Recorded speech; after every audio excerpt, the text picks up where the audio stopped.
আসসালামু আলাইকুম বন্ধুরা, যে যা বলছেন বলেন। এআই যুগে আমি কিন্তু মুখ দেখাবো না।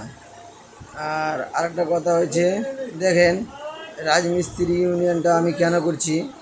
এই যে ভাই, এই ঢালাইয়ের তলে চাপা পড়ে মারা গেল, এই ভাইয়ের সংসার কে চালিয়ে দিবে? আপনাদের কাছে কোনো যদি প্রশ্ন থাকে তো আমাকে উত্তর দেবেন। দেখি আপনাদের কাছে কার কার কাছে প্রশ্ন আছে যে এই আর ফ্যামিলি কে চালিয়ে দিবে। আপনারা ভিডিওটা পুরো দেখে যাবেন। আচ্ছা কাকা, আপনি এখানে উপস্থিত ছিলেন দুর্ঘটনার সময়, তো হ্যাঁ, এবার কিভাবে ঘটলো ঘটনাটি?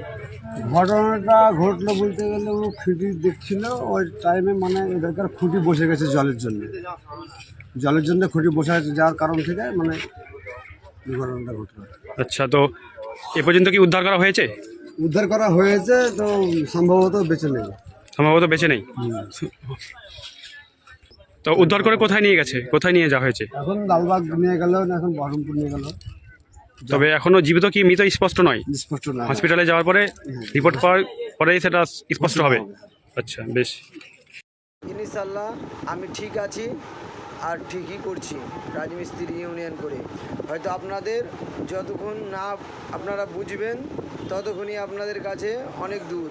আপনার মিস্ত্রি ইউনিয়ন সাফল্যতি পাবেন।